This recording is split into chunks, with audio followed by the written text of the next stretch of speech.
চলমান Bangladesh premier league BPL এর মাঠের চেয়ে বেশি আলোচিত মাঠের বাইরে নানা ঘটনায় বিশেষ করে রাজশাহীর ক্রিকেটারদের পারিশ্রমিক বকেয়া নিয়ে সমালোচনার ঝড় বইছে।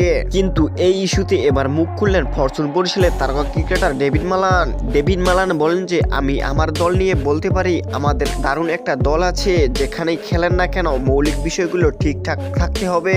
আমাদের কাজ হচ্ছে খেলা, আর অন্য কারো কাজ আমাদের পারিশ্রমিক দেওয়া, এজন্যই তো আমরা এই লিগগুলোতে খেলি।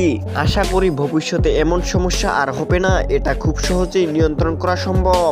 আপনারা যদি টাকা থাকে তাহলে দল নেবেন, যদি না থাকে তবে দল নেবেন না, সহজ ব্যাপার।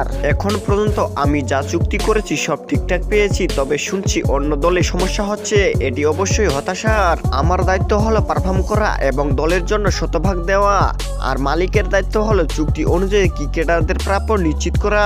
যদি তা না হয় তাহলে এটা হতাশার ব্যাপার, তবে খুলনার দিক থেকে এখন পর্যন্ত কোনো সমস্যা নেই।